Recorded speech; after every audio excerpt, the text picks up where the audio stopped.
You are listening to continuing coverage of the trial of Chad Daybell from True Crime Today and the Hidden Killers podcast. Let's go back to the courtroom. Did you tell Chad no, you weren't going to move? We did. Did he ever ask you to come up again? He did. How often would he ask? Are you looking specifics or generality? Well, generality first, then we'll go to specifics. Generality, just whenever we could. And we did go visit. We had opportunity to go attend family functions and events up there. Did he ever ask again for you and your family to move to Idaho? There was a letter that was written to me. When was that letter written? In 2016. And that was a letter from who? That was from Chad. What did he say in that letter? In that letter, he essentially told me that we needed to be in Idaho. Did he say why he believed that? He said we needed to be in Idaho because within the next 3 years, there would be a giant earthquake, that Springville and my house would be shaken to the ground and destroyed, and that we needed to escape that destruction before that happened. Did he claim that to be part of his visions? Yes. Did he say anything about concerns he might have had with your wife? He did. What did he say? He'd informed me that she was allowed to go south and that the spirits, in particular the dark spirits, would allow her to go south to do whatever she wanted to do, but she was not able to come to Idaho to see the glory and the visions that would happen, and that she more or less was being held back. What did you take that to mean? I took that to mean that she was being controlled by dark spirits. How did you react to him telling you that or I wasn't expressing that? Sorry. I wasn't thrilled. Why not? Because I have a responsibility and a stewardship over my family. That's not Chad's responsibility. Can you explain to the jury that word stewardship as you're using it? What do you mean by that? When I say the term stewardship would be an ownership or a responsibility or something of that nature, that is my duty and my job, my responsibility. You just use the word ownership. Are you suggesting that you feel like you own your family? I wouldn't say that I own my family, but I have a responsibility to them. Okay. Is the idea of stewardship something that is mainstream to the LDS Church? Yes. Why were you offended by Chad's statements about your wife and dark spirits relative to your stewardship? I felt that he was trying to take a stewardship over my family and trying to tell us what we needed to do and where we needed to be.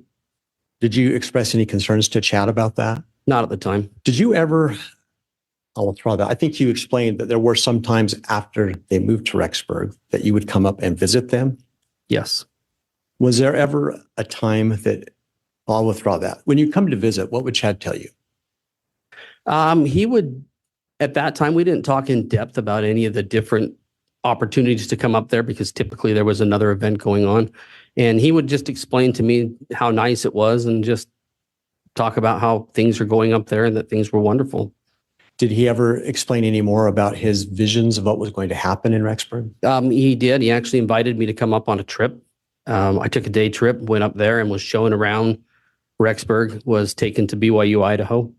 I was taken to other various places throughout town. Do you remember when that trip was? That trip would have been in 2016. I think it was the spring. And what kinds of things was he sharing with you as he took you around Rexburg? He was showing me that this would be a place of city of light, that there would be a refuge for people to come, that it would be a safe haven, areas of where there would be tent cities, areas of where he would expand his property or take his property and turning it into a tent city. At that point, did you continue to believe or at least be open-minded to his visions as you had been before? That was probably the first time after I left that I thought, I'm not supposed to be here. Any reason why you had that thought? Just my gut feeling of who I am and what I was doing. Did you ever express that to Chad? I just told him that I wasn't going to be coming up. That wasn't for us. I want to stop here for a few moments and talk a little bit about Tammy. Could you just explain to the jury your relationship with Tammy? I was Tammy's brother-in-law. I thought she was a sweetheart. She was a kind, gentle person that she really had a lot of people's best interest. She She wasn't a saint. None of us are, but she was really, truly an amazing person that just loved people. And in particular, was one that would reach out to touch the individual in my. Judge, I'm going to object at this point. It's becoming a bit of a narrative. Did you get any sense from your interactions with Tammy after they started planning a move to Idaho that this is something that she wanted to do? Judge, objection, foundation. I'm asking based on his observations and such, Your Honor. Overruled. From what I observed, she wasn't thrilled about going to Idaho. What made you feel like that without speaking to anything she may have said? Tammy was a gal that loved to be around her family and liked to be where she was in Springville and had a good relationship with my wife. Did Tammy also have other family in Springville? Yes. Who else was in Springville? She had cousins, aunts, nieces, and nephews. The majority of my wife's family was there. And did your family, you and your wife, have a lot of interaction with these extended family members? Yes. Did you ever make any observations about the way Chad and Tammy interacted with each other? I did. What observations were those? Some of the observations I had were that they were happy while they were in Springville. They were a loving couple that were kind and nice to each other. And did that change once they moved to Idaho? Judge, I'm going to object unless there's some foundation as to how and when he observed the relationship personally. Did you have any specific times that you came to Idaho that you observed Chad and Tammy together? I did. And when might some of those times have been? We had opportunity to attend weddings of Chad's children together. Do you remember approximately what years that happened? I know there was one in 2018. Did you make any particular observations in 2018 about Chad and Tammy's interactions with each other? I felt their interactions were fine and appropriate. After 2018, during 2018 up until Tammy's passing in 2019, to the best you can recall, can you tell the jury how often were you seeing Chad and Tammy, either in Idaho or Utah? From what years, excuse me? The last year of Tammy's life. We had opportunity to interact with Tammy and Chad at a Christmas party in 2018. After that, the next opportunity that we had to interact with them was in the spring of 2018. They had an opportunity to come to Utah for one of Chad's family functions. Judge, before an objection, can I voir dire a native objection? There's no pending questions, so go ahead, Mr. Wixom. Thank you. Are there other contacts that you had in that last year that you haven't mentioned yet? Other contacts that we had that I personally had would not be until Tammy's passing. So in the 2018 interaction, can you describe what that was? Chad and his family came down, stayed at our residence. We had an opportunity to sit together in a hot tub with my wife, Tammy, Chad, and myself. Interaction was happening, but Chad seemed withdrawn. What do you mean by that? He wasn't engaging in the general conversation of the group. Was that something that was abnormal for you guys when you'd visit together? I noted it because it was different. Did you notice that at the time? I did. Did you bring it up with anybody or with Chad? I didn't bring it up with Chad. Didn't have an opportunity to. I noted it with my wife. Were there any other interactions that you had in 2018 with Chad and Tammy? Not that wouldn't be constituted as hearsay, so I would have to say no. When did you first learn of Tammy's passing? I was down home running errands. My wife called me and informed me that Tammy had passed away. What was your reaction when you heard that news? I was stunned. Why were you so stunned? I had seen Tammy 2 weeks prior, and it didn't seem that somebody of her age in her condition should have passed. Where had you seen her 2 weeks prior? Tammy came to my house and stayed with my wife and I. What was the occasion? On that occasion, she was coming down to visit family and parents. And you noted that part of why you were stunned was because of Tammy's condition. Will you elaborate on that for the jury, please? For what I had observed, she was healthy. She seemed happy. She didn't seem to have anything that would cause her to die. Not that I'm an expert in that. At that point in time, had you noticed whether or not Tammy had put on any significant weight or lost any significant weight? I did not feel she had changed. What did you do once you were processing this with respect to hearing of Tammy's death? What was the next thing that you did? I returned home and gave my wife a big hug. I was devastated, and you don't know what you can do at that time, but you want to do something. And I was in a position that I felt I could coordinate efforts between Chad's family up north, our family down south, our local church congregation. And so I went to work trying to help plan that while a lot of people were just hurting. Did you plan that with Chad, or did you plan it by yourself? I didn't plan it. I helped coordinate. At any point after you heard the news, did you talk to Chad? Yes, I did. When was that? I would say around 11 o'clock or 12 o'clock. I don't know the specific time. Of what day? Of October 19th, 2019. Would that be the day of her passing? Yes. And when you say around 11 o'clock, would that be in the morning or in the evening? In the morning. Did Chad call you, or did you call him? I don't recall. I think I reached out to him. What kinds of things did you and Chad talk about in that conversation? We discussed getting in touch with a local mortician where we were at. We discussed getting in touch with the head of the congregation, just arranging the basic things that you would for a funeral. What, if anything, did he say about his desire for the funeral? Said he wanted to do it Tuesday, which was a little surprising to me. Why? I just felt it was very quick. Did you talk about the circumstances of Tammy's death? I asked him what had happened. What did he say? He said that he was woken up by her rolling out of bed and that she passed away. Did you press him for further information? I just had asked because you want to know what happened, and we talked about it, and the only answer he could give me is, I don't know. I don't know. I left it at that. In that conversation, did he mention anything about concerns that Tammy had with her health? No. Did he mention any specific ideas that he may have had about her cause of death? He did not.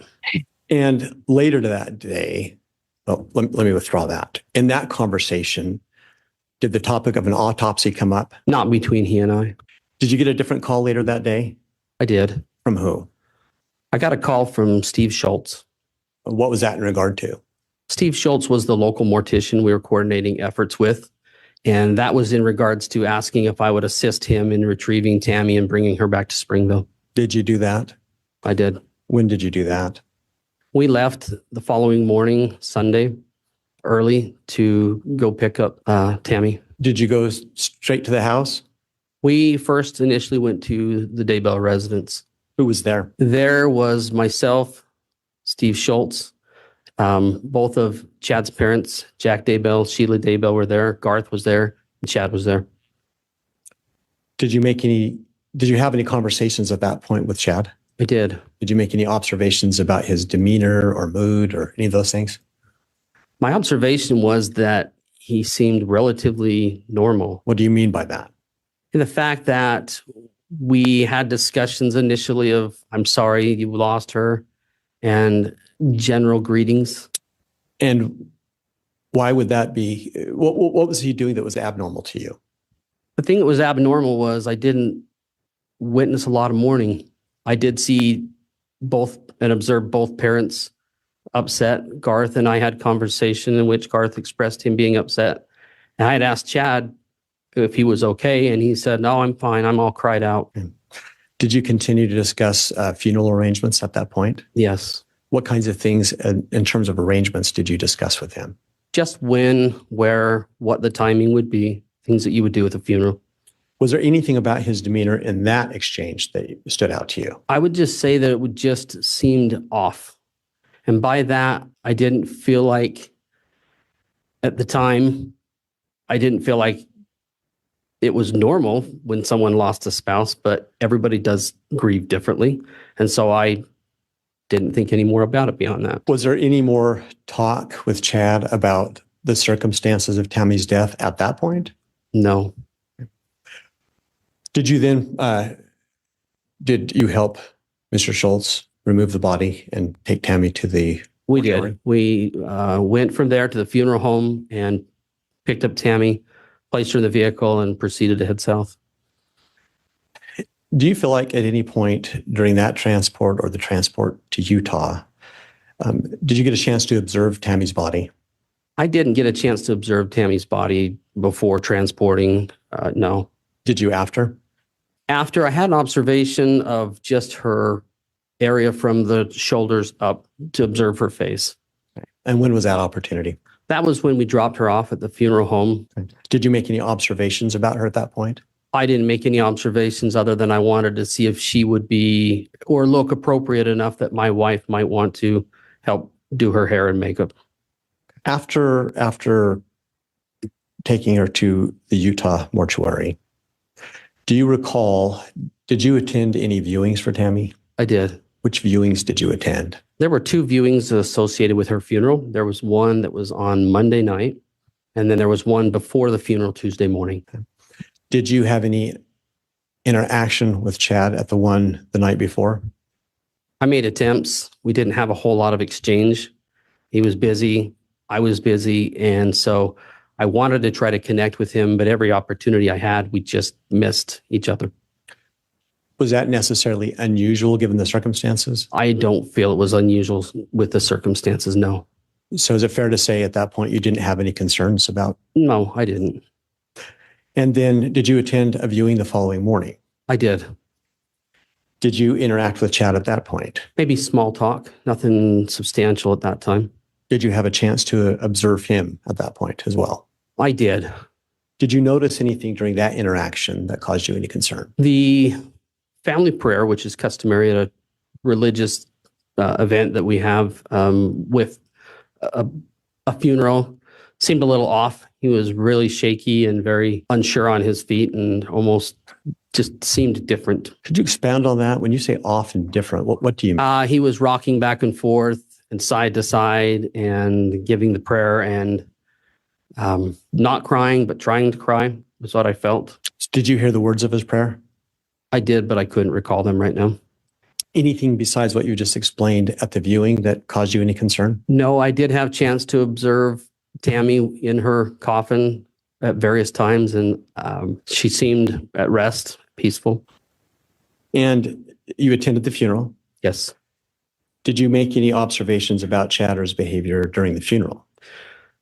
During the funeral, I was watching one of their grandchildren in the back, and so I did not have opportunity to observe as much as I might like to, and so I did not.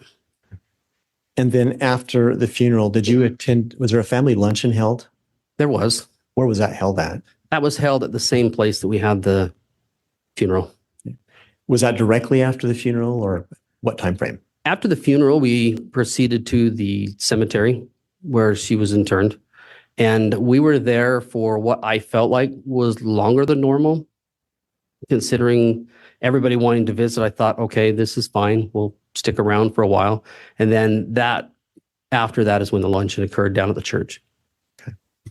Anything that stood out in your mind at the luncheon? At the luncheon, we all arrived at the church. And while we were there for probably 25 to 30 minutes waiting for Chad to arrive.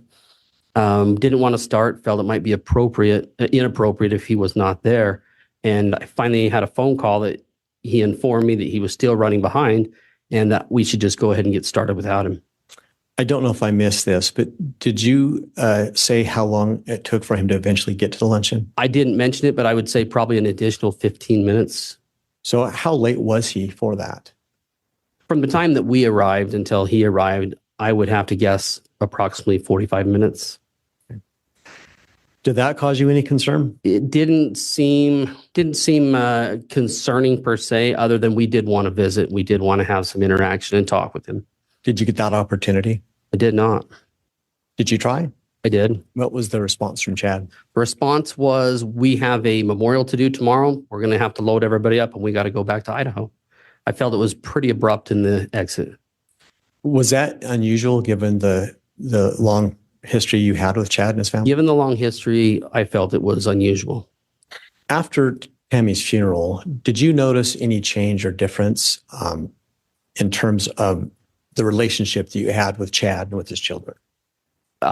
He had taken off for a time. And so immediately after the funeral, within the first 30 days, not necessarily, but I didn't know what to expect following the death of a close loved one. And if we could help the jury understand, how close were you, if you were at all, with Chad's children before the funeral? Before the funeral, it wasn't uncommon if we wanted to reach out, text message or phone call to have interaction and conversation with them. When you said you attended weddings earlier in Rexburg, was it for Chad's children? Yes. So did you regularly attend their life events? We would make every effort that we could. And the time that they lived in Springville with you, would you say that you had a close relationship or not? We did, yes. So how did that relationship change once the funeral was over? Not necessarily immediately, but in the days and weeks following. The relationship changed primarily after we had learned of other things that had gone on. We'll come back to that. At some point after the funeral, did you ever reach out to Chad? I did. When was that? I remember reaching out to him approximately 30 days later to call to see how he was doing. I understood that he had spent some time in Hawaii, and I just wanted to do a follow-up to check in on him to see how he was doing with his wife's passing. What kinds of things did Chad explain to you in that conversation? In that conversation, I was informed, or I was actually asked, have I been speaking with Heather Daybell? That was the first thing he mentioned on the phone call. Did you find that unusual? Yes, I did. Why? Because I wanted to talk to him and not about Heather Daybell. And so the jury understands, was Heather Daybell someone that you had a close relationship with? No. How are you related to Heather Daybell, just to put it in perspective? To put it in perspective, Chad's brother Matt married Heather, making her Chad's sister-in-law. And so at these family functions, if it was extended, we would see her. We were cordial. I didn't have anything against her, but we weren't close by any means. Did you ever, in that phone call that you made to Chad a month after the funeral, did you ever ask him why he was asking if you talked to Heather? Conversation was such that he asked if I had been talking to Heather Daybell, and I said no.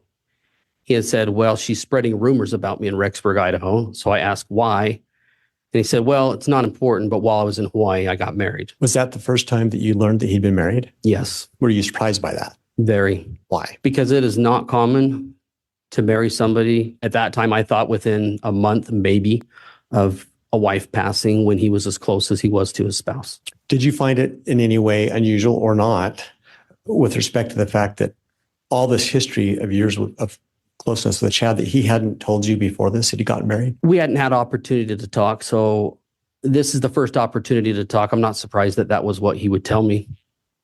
How did you react to that when he said that? I remember literally standing there and just not knowing what to say. Did you eventually speak? Yes, I did. What did you say to him and ask him about? I asked him the first thing that came to my mind, which is, who is she? What did he say? He told me her name was Lori Ryan. Had you ever heard that name before? I had not. Did he tell you in that conversation when he had married Lori Ryan? In that conversation, he did not. He just explained who she was. Did he describe her in any way, tell you anything about her? He did. What kinds of things did he tell you? He explained that she was 5'6", 120 pounds, blonde, worked out, physically fit, hairdresser, and just an amazing individual. Did he mention anything about her family background? He had mentioned that her husband had died of a heart attack earlier in 2019. Did he say anything about her children, if she had children or didn't have children? I asked him if he had children, and he said that she had some grown children, but that was it. At that point, had you ever heard of JJ and Tylee's names? No. Anything else in that conversation that stood out to you? In particular, nothing that was of note other than I was still trying to process that he had been married, and I wanted to know when he had gotten married, but he had not shared that with me. In the days that followed, did you have another conversation with Chad? We did. When was the next conversation? The next conversation was a day or two later. I'm not specific on what day it was. And what was that conversation about? The conversation for me was mainly trying to find out information of when did you get married? So did you call him? Did he call you? I called him. Did you call and ask him that question? I did. What did he say? He informed me at that point that he had been married on November 5th. Did he say anything else about his marriage? Not a lot about the marriage itself. I want to back up. Back on November 19th, did Chad ever ask you to do anything about this information that he'd been married? You know, when he did share that information with me, the one item that was a little surprising was that he asked me not to tell anybody. Did he give you an explanation as to why he didn't want you to tell anybody? He just said, don't let anyone know. And I informed them he needed to call our in-laws and let them know. And he just didn't give him information. He didn't give a reason. Okay. So then going forward to that phone call, and you had a couple of days later, did he say anything about how his kids had reacted to the marriage? He did. What did he say? He informed me that his kids knew that he was going to be getting married before he went to Hawaii. And what was your thought at that point?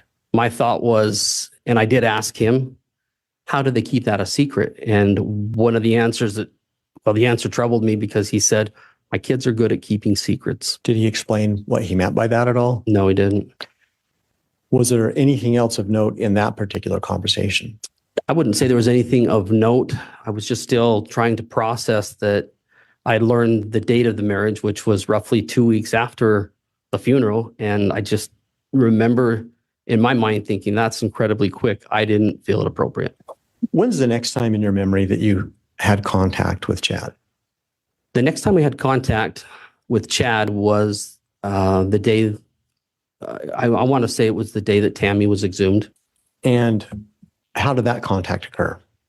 Contact occurred where he reached out and sent me a text message telling us that he needed to speak with me and my wife, Samantha. And did you talk to him? We did.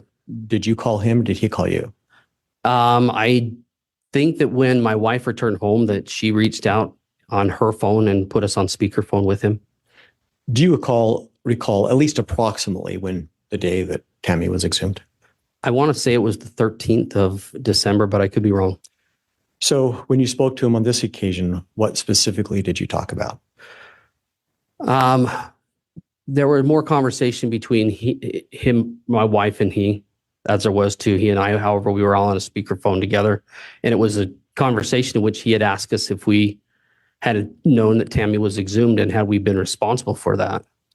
And I just want to invite you in these questions, just speak to what you heard from Chad, not what your wife may have said. Okay. Sure, of course. So what did he say about it, if anything? He wanted to know if we knew that she had been exhumed. He wanted to know if we had any responsibility for her being exhumed. And in both cases, we did not. We did not know anything about it. Did he explain at all why he wanted to know if you had responsibility for that? No. What else did he ask or say to you? During that conversation, there was a lot, but I probably couldn't testify to much of that at this point. Did he have any comments that he made to you in regard to Tammy in that conversation? He did have conversation regarding Tammy. What did he say about Tammy? In conversation regarding Tammy, the thing that stood out was that he had mentioned the day of the funeral that she had appeared to him and told him that it was time to move on. How did you take that? I took it to mean that if she did have conversation and told him it was time to move on, that likely it didn't mean within 2 weeks. Why did he mention that? Was there any reason in that conversation? I don't know why he mentioned that. Did Heather's name come up again in that phone call? In that phone call, I don't know. I can't testify that did or not. Okay. Your Honor, given the time, does the court want me to continue or do we stop for a break? You can continue on another 5 or 10 minutes, Mr. Wixom. Thank you. Thank you.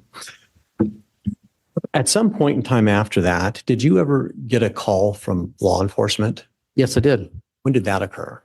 That occurred approximately December 18th, 2019. And do you remember who it was that contacted you? I don't specifically remember, but that they requested they wanted to meet with me. And did you do that? We did. Yes, I did. Where did you meet with them at? I met with them at the Springville Police Department. Did they explain to you what they wanted to meet with you about? Not until I arrived. When you got there, what was your understanding of what this was about? When I arrived, my understanding was that there were two missing kids that were affiliated with Lori and Chad, What were the names of the kids that you learned about? JJ and Tylee. And did they explain to you why they were asking you about? They did. What did they say? They had informed me that they were children of Lori's, that these children have gone missing, that they had asked for a wellness check on the children, and that they had not been able to find them. Did that cause you any concerns? Yes, it did. What were the concerns? The concerns were primarily that in previous conversation, Chad had told me that Lori did have children, but that they were older, that they were not minor children, and that these children were missing and affiliated with the two of them. In that conversation with law enforcement, did you learn anything else that was concerning to you? I think I took away primarily that that was probably the biggest concern. The other concern might be that they weren't able to get in touch with them, that they weren't getting communication from them. Do you recall approximately the date that this happened? I believe it was December 18th. And do you happen to recall the names of any of the law enforcement that were with you? We're law enforcement from, I recall the agencies. There were law enforcement agencies from the FBI, the Madison County Sheriff's Department, Fremont County Sheriff's Department, and I believe Rexburg Police Department was there as well. And during that conversation, did law enforcement ask you to do anything? They didn't ask me to do anything specifically. Did you do something to try to help them? I did. What did you do? I told them that I'll call Chad, find out where he's at. What's going on? Did you mean that you would do it right then and there? Sure. Why not? In fact, did you do it right then and there? I did. To the best that you understand, was law enforcement listening to that conversation? They were. Had they informed you that they were going to record it? I asked them to record it.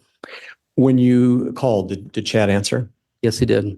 Your Honor, at this time, that was some preparatory foundation, but I need to request the court the opportunity to play maybe the first 30 to 60 seconds of the recording to lay further foundation. And I don't know if you want me to do that now or do it after a break. If it's submitted, how long is this recording? It's 11 minutes. Yeah, let's go ahead and take the recess, and then we can see if the recording gets admitted or not after that. Thank you. All right, we'll take our mid-morning recess then, about 25 minutes or so. So 25 after, we'll come back on with additional testimony. Thank you. Thank you. All right, please. All rise. District Court's again in session.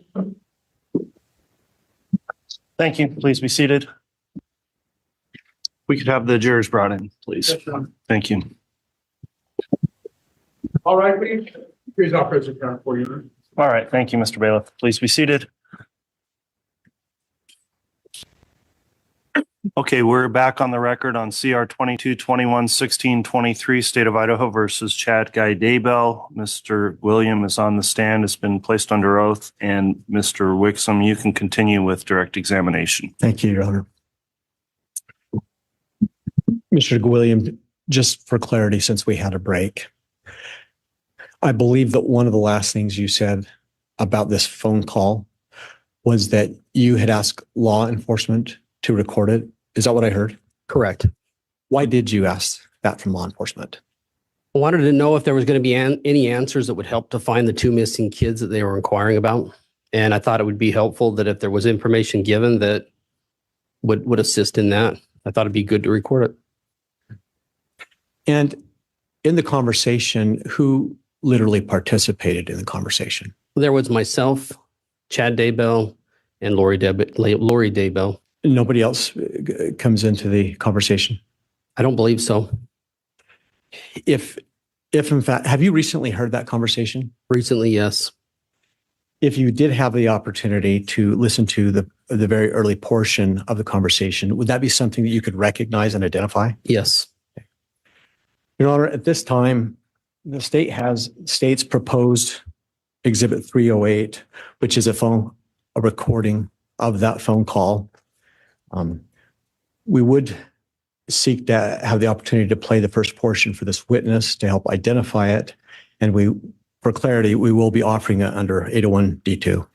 All right. If you want to play just a very limited amount, enough to lay some foundation for the witness, and then don't publish anything more than that, Mr. Wixom. Thank you, Judge. I would ask for 30 to 60 seconds. And Your Honor, I don't know if Madam Clerk needs to do anything. I did connect the HDMI, so I intend to play it through the... So she did. Sir, I'm going to play a very small portion of the phone call and then ask you if you're able to identify it. Hello. Chad, what's going on? Message.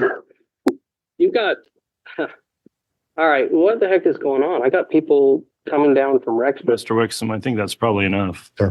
Go ahead. Thank you. Mr. Gwilliam, do you recognize the voices in that call? Yes. Do you recognize that recording? Yes, I do. Do you believe that that's the actual phone call that you engaged in that you've already been testifying to the jury about? I believe that it is. Your Honor, at this time, the state would seek to admit State's Exhibit 308. Any objection? No objection, Judge. All right. Exhibit 308 is admitted, and you may publish if you request, Mr. Wixom. Thank you, Your Honor. I do. Sir, I'm going to continue to play this call. I may stop at points and ask you some questions. They're wanting to talk to us. What? Yeah, I'm just saying, I'm like, I don't know if I want to talk to you guys. And yeah, I have people wanting to question and talk to me about you and what you got going on. And I'm like, okay, why? And so I thought I need to reach out and find out. Speaker Lori's there, so let me just put that speaker. Okay, sure. So go ahead and state what is happening so she can hear. I have people calling me from Rexburg saying, we want to bring you in for questioning and talk to you about what's been going on. And we're trying to find some kids. And what do you know about it? And I'm going, I don't know anything. What? Why? What? Okay. No, I don't know what's going on. And so yesterday, they actually went to Leah's house and tried to threaten her. We're not fully sure what they're trying to accomplish. It's mainly one detective in Rexburg. okay. So finally, we got a hold of an attorney, and that's pretty much where it goes from here. It's just Just everything to the attorney and stuff. Okay. yeah, just we can text you his name and Yeah, probably should. Mr. Gwilliam, I'm going to pause there. You just heard yourself in the audio saying you probably should contact an attorney. Did I get that correct? On that one, they had mentioned, or he had mentioned to me, that they had an attorney they retained, and I wanted to get the name of the attorney so that I could then pass it on to law enforcement, and that was the purpose of that. Okay. And the voices that we've heard so far, we've heard your voice. Just for clarity, who's the other voice? The other voice is Chad Daybell. say who you need to. You know me, I don't deal with a lot of this stuff very well. I'm just like, okay, I'm a simple dude. What's going on? What do you guys want to do? What's happening? What's going on? Your route. I don't know how you would even be involved. I have no idea. They're just trying to go through and just kind of see if I know anything about anything going on. And I'm like, no, why would I? Talk to me. Tell me what's going on. Well, we're trying to find two kids that along with Lori, and we just want to know if they're being, sheltered down in Utah. And I'm like, what? I don't have any idea what you're talking about. So is there kids that are not involved, or what are they talking about? So I'll have a clue if they show up at my house. If they show up, you can just give them the attorney's name and say, we're not talking to you without an attorney. Okay. Because No, there, well, it's my sister-in-law. It's just a bunch of people that are starting trouble for no reason. It's separate from the Tammy situation. well, Mr. Gwilliam, you just heard that reference to the Tammy situation. What did you take that to mean from Chad when he said that? when he said the Tammy situation, I can only, the fact that he had buried her soon, married Lori as quickly as he did. I don't know that it would be a situation, and I don't know what he means by situation at that point. Would it be fair to say at that point in time that you didn't have any knowledge of any investigation related to Tammy? I didn't know of anything. And had Chad ever discussed anything like that with you in any of the prior phone calls? Let me backtrack slightly. Possibly the Tammy situation could be in reference to him calling previously to ask about her exhumation. They're trying to combine it all together. Well, do you want to send me that attorney's number? Do you want to text it to me, or? Yeah. Yeah, if you can do that, that would be helpful, I'm sure. So, They're just grasping at straws. I still feel Heather Daybell's behind it. okay. Just she's an evil woman, and It's her in-law that's this officer. Detective Hope. Yeah, did he call? Just to inquire, at that point in time, had Heather Daybell contacted you about any of this? At that point in time, I don't know that Heather and I had conversation about that. I can't recall. You? No, Was it- he didn't call me. It was another individual. And so, yeah, that's where I'm like, okay, this is getting a little bit weird here. And so I thought I'd reach out to you to find out, what's going on. And so we pretty much blocked them. It's a simple situation, but we just can't tell you because then you'd have to be involved. Yeah, no, exactly. I get it. That's fine. So at that point, they're talking about bringing down like a host of like FBI people involved and stuff. You just heard Chad describe the situation as a simple situation. Correct. And he said, I can't tell you because I don't want to get you involved. That was what was stated. And you said, okay, I understand. What did you mean by that comment? At that point, I felt that it possibly was a smaller situation. I didn't know what the situation was. And so at that stage, I think he was just trying to keep me out of the loop. And I'm like, I don't want, I don't need that. It's Christmas. So, that's where I'm just going, all right, that's interesting. So, okay. Well, you don't know anything, which is great. You don't know anything. No, I don't know anything. And so that's good news at that point in time. So, okay. I don't know how they would have done that other than Heather. She knows our friendship. Oh, sure. No, of course. And so, yeah. And that's why I was like, yeah, maybe I better get a heads up about what they might have to say or what's going to happen or what they're talking about doing. And so if you've got that name on that, I'll just say, hey, look, you know what, you may just want to go talk to these people. I don't need to, be involved in the whole thing. So I'll text you the attorney's name. He's a calm, collected individual. We're happy with him, but gotcha. So on that, it just everybody that we know, it's just so dumb. So on that, is this an attorney that's is he out where you're at? Is he local? How would if I needed to? He's in Rexburg. He's a Rexburg attorney? Okay. Yeah. I gotcha. So, okay. So it's Rexburg police who are being whatever. yeah, they've gone. It's Heather's in-law Right. is this detective that's bugging everybody. So Yeah. They seem to think that there's stuff that's being hidden and that they're wanting to try to get to the bottom of what's being hidden. And I'm like, I don't know what you guys are talking about. It kind of catches you off guard when you have them call you up and start chatting with you. And you're going, okay, I don't know anything about this stuff here. And so, yeah. This is a different issue that doesn't involve any Douglases. Okay. Well, with that being the case, that's fine. I just thought we're sorry that you're being bothered. no, We're that's sorry fine. being bothered. I think they're just trying to Just to be clear, Mr. William, who are the Douglases that are being referenced? that would be in reference to my wife's family. We all lived within a close proximity to each other. Is Douglas your wife and Tammy's maiden name? Yes, it is. Just go down every possible route and road that they can, I suppose. And so if they happen to bother Ron and Phyllis or anybody, just the same attorney. Okay. Well, if you'll get me that information, that would be helpful with regards to that. So I'll text it to Bartholic. Sean Bartholic. Yeah, it's a weird name. what? Sean what? Bartholic. Oh, Bartholic. Okay. Yeah, that is a little different. So, but yeah, that works out just fine. So this detective is Matt and Heather's daughter's father-in-law. Oh, okay, so there's a relation to Heather with regards to everything. Or what? He is We don't just know if so he's getting persistent. paid off or what, but he's bugging everybody we know It's for no reason. basically And he won't even call us. He doesn't call us ever ever to ask us any questions. He's just trying to get information from anybody else that will give him information. Sweet. So should I tell him to call you and you'll give him the information so they'll leave me alone? Yes. All right. Maybe I'll do that. If they say come over, I'll say, hey, you got their number, call them.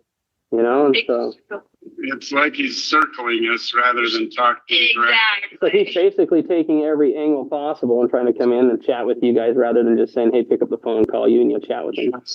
Nice. I changed this number. What, And Garth gave him my number 3 weeks They've ago. had the numbers. Oh, no kidding. Well, And just won't call me. I'll just tell him, pick up the phone and call the guy. Hello. It's not that hard. You know, reach out and touch someone. So I'll probably just start with the attorney's I'll number. just say, here, you know what, go talk to Mark or whatever you are at. And so, anyway, Yeah. so. You can say that. You can say that we've been instructed by our family attorney to not speak to any police, and here's his number. You can contact him, and that he can cover the whole entire family. Okay. Jason, at that point, from your perspective, did you see any need not to talk to police? I did not see a need for them not to communicate with the police. Did you personally have any concerns if the police were going to interact with you about this issue? No. We heard the name Ron and Phyllis. Who is that? Ron and Phyllis are Chad and I's in-laws. No, that's fine. So, you guys. By our family attorney. This is his name, so here you go. Okay. Well, no, that's fine. That's what I'll do at that point. Just to all your family. And then I'll just turn around and say, by the way, if you want to just pick up the phone and call him, why don't you? So, Right. anyway. That's what I told him. Oh, did he? So are the kids, what are their plans for Christmas then? Are they just going to be hunkered down? Are they back in Rexburg at home? Emma's going to stay. Garth and Leah are going to go on a little vacation. Okay. Are they? At that point in time, Mr. William, when you said, are the kids going to be back in Rexburg, which kids were you referring to? I was referring to my nieces and nephews, Chad's children. At that point in time, did you have any information or ideas where JJ and Tylee were? I had no idea. Did you have any information at that point about where Chad and Lori were? I did. Did it come from Chad? I don't recall who it came from, whether it was through him or through his children. I don't recall. Going before, we were talking, I do that trip every year that I take the kids on. Right. That I just get away beforehand. And I actually thought about going up to the hardware ranch and I was going to call Garth and say, hey, everybody else is married. Why don't you come go to the hardware ranch and Temple Square or something with us? I think they're going to leave the 23rd. So. Oh, okay. That would put him. Then Seth's going to head out to. I think Garth's actually going down this weekend to. I did hear he was coming down. He was going to be down. They didn't make it last week, and I guess it snowed quite a bit, or I don't know what happened. I don't want to drive the Malad Pass in a snowstorm either. So. Yeah. So anyway, in terms of Tammy's autopsy or whatever, I did talk to. You probably heard from Ron and Phyllis how that went. Yeah, I did. I didn't. Samantha did, and I haven't been home to get a chance to chat with her about it all yet. And so. One day last Wednesday, a week ago, I haven't heard a thing. Oh, no kidding. Because I have not heard a thing. If Lori and I didn't hear through relatives, we would have no idea. No, and that surprised me because someone had said, hey, go check out the cemetery. And I'm going, okay, why? I don't go to the cemetery. I'm not the former Chad Daybell, the guy that digs up. And so I go over and I'm like, where's the grass? And of course, Samantha at that point, okay, what's going on? I don't know. I don't know. So when we talked to you last week, I hadn't heard anything. And then a couple of days later, people are going, hey, there's stuff going on around here. You may want to go take a look. Okay, that'd be good to know. So anyway, yeah. What do you got planned for Christmas then? Anything good? Did I lose you? Oh, are you there? Hello? Oh, there you are. I say, as far as Christmas goes, what do you got planned then on that? We're going to stay where we're at for now. I think it's breaking up on me. What was that? We're not going to Idaho. No, you don't want to go to Idaho. So that's for sure. He's going to be hanging out doing I'm just curious to know how Mele Kalikimaka Hawaiian Christmas works out. So I guess I'm just jealous more than anything else. So anyway, did I lose you? I think I lost you. I lost you. Mr. William, I'm just, again, having listened to the full audio, is there any reason for you to think that the audio was altered in any way? I don't believe it was. You captured the full conversation. Yes, sir. What did you mean when you told Chad, you don't want to go to Idaho? What was your reference about that? He had informed me that basically he didn't want to have to talk to cops face to face. He'd rather just them call. And so I just making small talk at that point. At that point in time, or any time subsequent to that, I'm sorry, did you ever talk to Chad again? That was the last communication Chad and I ever had. And ever had? There's Yeah. no other communication. Why is that? Couldn't tell you. Did you make efforts to reach out? There was another time after the first of the year that I made an effort to make a phone call and it was unsuccessful. The number that you called, was that the same phone number that you had been calling for this call, for example? Yes. When you say unsuccessful, did nobody answer? Were there voicemails? I mean, I couldn't testify to. I can't recall. You just didn't contact them. Right. Do you ever recall any follow-up missed calls back from Chad to your phone, any emails, any text messages? No. And at some point, did you learn of where JJ and Tylee had been found? I did. Your Honor, I have no further questions. And for the record, I have States Exhibit 308 as played. I'd like to give back to the marshal. All right. Thank you, Mr. Wixom. All right. Once you're ready, cross Mr. Pryor. Thank you, Judge. Morning, Mr. William. Morning, Mr. Pryor.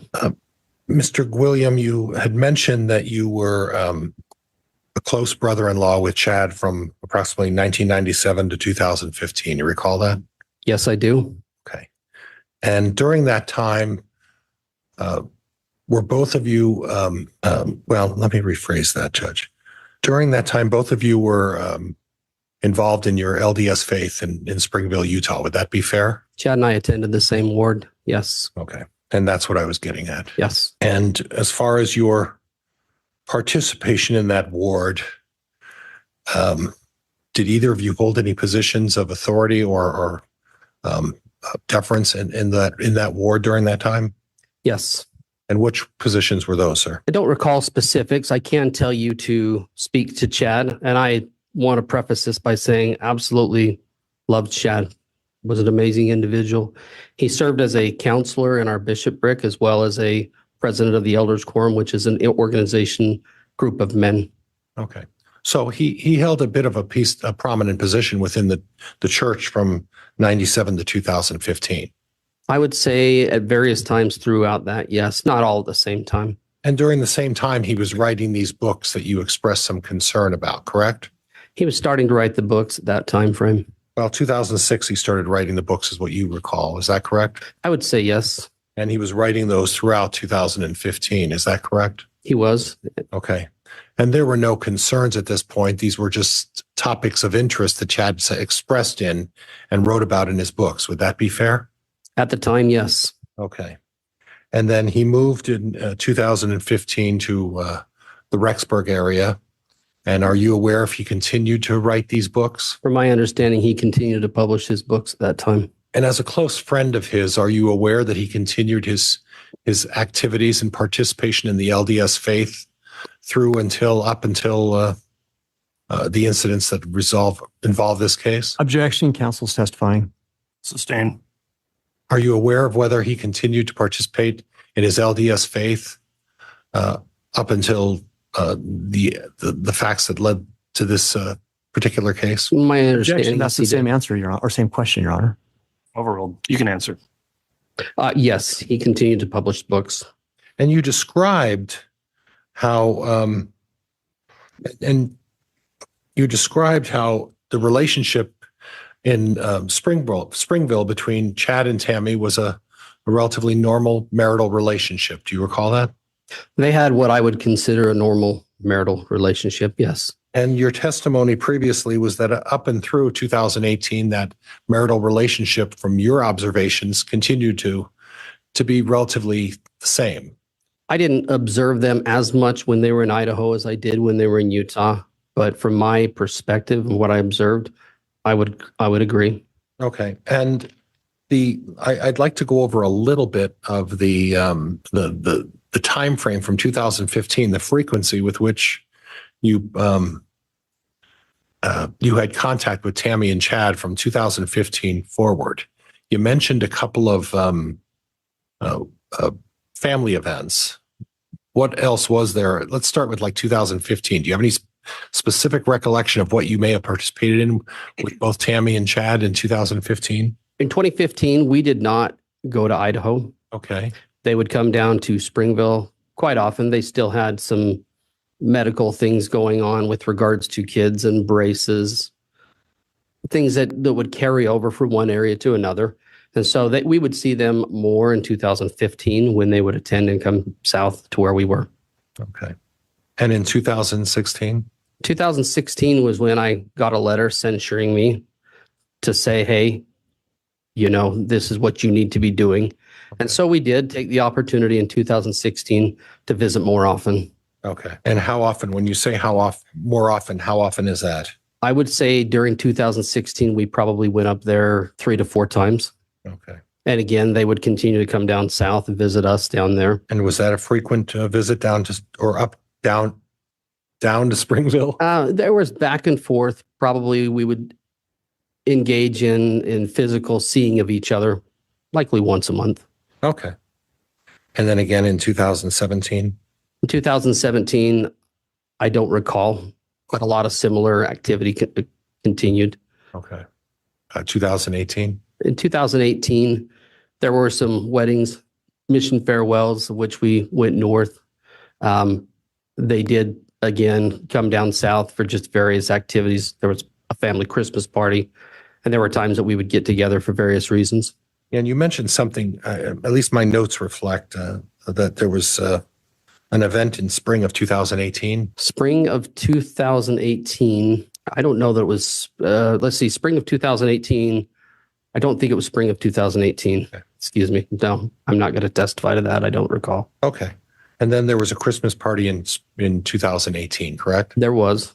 That was that 2018 going into 2019, or was it 2017 going into 2018? It was 2018 going into 2019. And nothing particular. Again, the relationship between, at least what you observed, seemed to be relatively similar to what you've experienced. From my observation, yes. Okay. All right. And Chad still engaged with his children, still engaged with Tammy, engaged with the extended family as well, correct? Typically, when Chad would engage with the extended family, it was more he and I going off, communicating, having conversation about various things in life going on. Okay.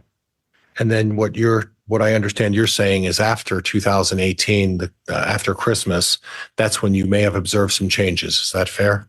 I would say in 2019, we did not see them as much. Okay. But to your knowledge, Chad continued to publish his books. To the best of my knowledge, he continued with his book company. And when we talk about, and were you aware about what Tammy's involvement was in regards to the publishing company? I knew what she was involved in when she was in Springville. Okay. You didn't have an occasion to delve into how she participated or what her participation was in the publishing company. Is that right? Not when they were in Idaho. I just didn't observe that. Okay. Now, I want to go to the interview that you talked about when you were contacted by law enforcement to be interviewed. And can you give me the date of that again? Which time? The time when I went initially? I believe it was at the Springville. Was at the Springville Police Department around December 18th? That sounds accurate. Okay. Do you recall who was there for that? Again, I can testify to agencies. I can't tell you individual people. Okay. Did those agencies, when you were there, identify who they were? They did. Okay. And which agencies? The agencies that I recall would have been FBI, Okay. Springville Police Department, because they were hosting. There were individuals from Rexburg, meaning I don't know if it was police department or Madison County, and there were Fremont County representatives. Okay. And when you say representatives, were those all police officers? From my recollection, I believe they were all police officers. Okay. No one represented themselves as anything other than a police officer at that time? At that time, it was represented as law enforcement. Okay. I'm going to have you look to my left And the gentleman sitting at the seat with the red tie, do you recognize him? I do. And he was there at that time for the interview. Objection is to relevance, Your Honor. Overruled. He was there at that time during the interview of you as well, correct? I couldn't recall whether he was there or not. Okay. There's more to come in the trial of Chad Daybell. Press subscribe so you don't miss any of our continuing coverage right here from True Crime Today and the Hidden Killers podcast.